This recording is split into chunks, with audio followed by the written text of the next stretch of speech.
안녕하세요. 성형외과 전문의 조윤입니다. 오늘은 가슴 성형술에 관심 있는 분이라면 누구나 한 번쯤은 들어보셨을 구형구축, 피막구축이라고도 하죠. 여기에 대해서 한번 설명을 드리고자 합니다. 저희가 가슴 성형술을 하게 되면 4주, 6주차 정도 그렇게 되면 보형물 주위에 피막이 분명해지게 됩니다. 이런 보형물들 주위에 이제 얇은 캡슐이 생기게 되는데요. 이런 피막은 상처의 일반적인 성숙 과정을 거쳐서 9개월 아니면 한 12개월, 1년 정도면 충분히 안정화가 되는데요. 이때 형성되는 피막이 두께가 개인차가 있지만 굉장히 얇거든요. 평균적으로 한 1mm, 1.5mm 정도 나타나고 있어요. 근데 어떤 원인이서든지 간에 이런 상처 회복 과정에서 피막이 좀 과하게 두꺼워지는 경우가 있어요. 사진으로 좀 보여드릴게요. 이렇게 피막이 두꺼워지게 되면 보형물 주변을 이렇게 피막들이 감싸게 되면서 조금 쪼이게 되고, 그렇게 되면 이제 가슴의 촉감이 좀 단단해지고 모양이 좀 부자연스러워지는 현상이 나타나게 되는데요. 이걸 우리가 피막 구축이라고도 하고 또 이제 구형 구축이라고 설명을 하고 있습니다.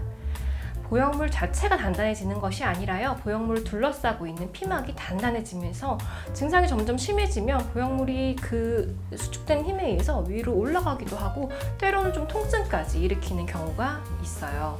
자, 이런 구형 구축의 분류는 총 4단계 정도로 상황에 따라 나눌 수 있을 것 같아요.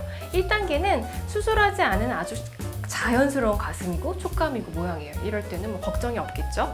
2단계는 구축의 정도가 경미하긴 하지만 수술하지 않은 가슴보다 조금 살짝 좀 신경 쓰게 만져지는 정도, 그 정도를 말씀드리고요.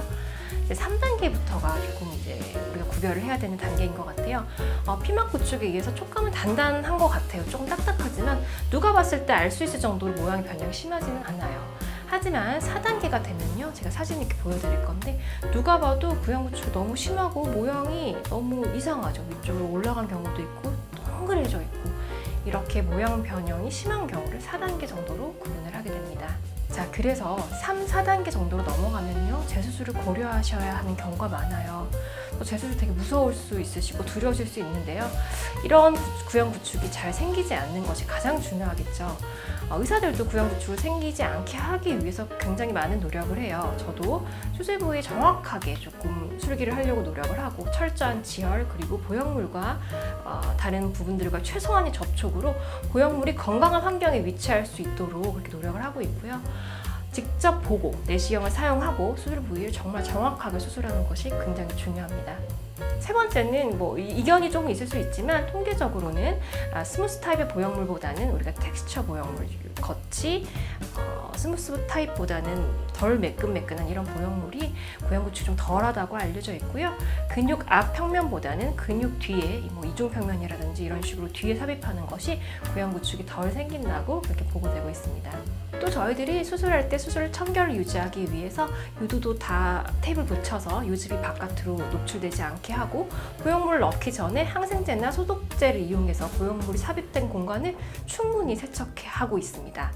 그리고 저희가 보형물을 직접 체내에 넣기 전에는 수술 글러브도 바꾸게 되고, 컨넷 퍼널이라는 우리 슬리브가 있어요. 마치 케이크에 이렇게 짤 때 쓰는 것처럼 그런 것들을 이용해서 직접 손과 닿지 않고 보형물을 넣어 드리려고 하고 있어요. 이렇게 수술이 무사히 끝났다고 해서 구축으로부터 완전히 자유로운 건 아니지만 환자분의 전후 관리도 굉장히 중요해요. 이런 부분을 충분하게 설명을 들으시고 적절한 사이즈를 선택하시는 것이 중요하시고요. 수술 후에 철저하게 항생제 잘 드셔주셔야 되시고, 특히 흡연이나 음주 등 좀 조심을 해주셔야지만 서로 좋은 결과를 기대할 수 있습니다. 간혹 저한테 선생님 구형 구축을 예방하는 약이 있던데요, 이거 항상 복용해야 하나요? 이렇게 질문을 하시는데요. 효과에 대해서는 조금 찬반 논란도 있고 약제의 부작용을 나타내는 간독성 등이 조금 더 심각한 경우도 있기 때문에 저는 루틴하게 처방을 하지는 않고요. 꼭 필요한 경우에만 처방해 드리려고 하고 있습니다. 구형 구축이라는 이 부작용 자체가 가슴 수술에 조금 특이한 부작용이다 보니까 환자분들이 겁을 내기도 하고 하시는데요. 실제로 저희가 임상에서 느끼기에는 거의 1% 미만 정도로 이렇게 흔한 부작용은 절대 아니에요. 구축을 예방하기 위해서 저희들도 많이 노력해야 되지만 환자도 같이 노력하셔야 되고요. 이렇게 생기는 경우라고 해서 뭐 포기하시거나 낙심하실 필요는 없으십니다. 기본적으로 다시 한번 재수술을 하면서 건강한 환경에 보형물이 위치할 수 있도록 문제가 있는 피막들을 좀 제거하고 또 흉터 조직을 절제해내고 새로운 보형물로 교체를 하면 다시 예쁜 모습으로 되찾으실 수 있으실 것 같아요.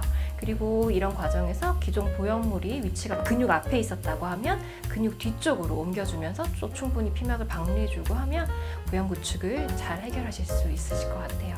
예뻐지려고 수술을 하셨는데 부작용이 1도 없는 그런 완전한 수술은 세상에 존재하지 않겠죠. 하지만 이런 겁날 수도 있는 이런 구형 구축도 충분히 예방하면 얼마든지 해결하실 수 있는 부분이 있고요. 수술 부위에 이상이 좀 느껴진다, 내가 불편한 부분이 있다 그러면 수술하신 선생님과 빠르게 상의를 하시는 것이 더 큰 어려움을 막을 수 있는 가장 좋은 방법이실 것 같아요. 수술 끝나면 너무 좋다, 편하지 하니까 가끔 너무 좋으신 나머지 경과를 빠뜨리시고 하시는 분들이 있는데 꼭 일정마다 병원 진료를 보시고 원장님 뵙고 하시는 것들이 좋으실 것 같아요. 네, 오늘 제가 간단하게 그 가슴 성형의 부작용이라고 알려진 구형 구축에 대해서 설명을 드렸는데요. 너무 두려워하실 필요는 없을 것 같습니다. 오늘 영상도 도움이 되셨길 바라고요. 이상 성형외과 전문의 조인이었습니다. 감사합니다.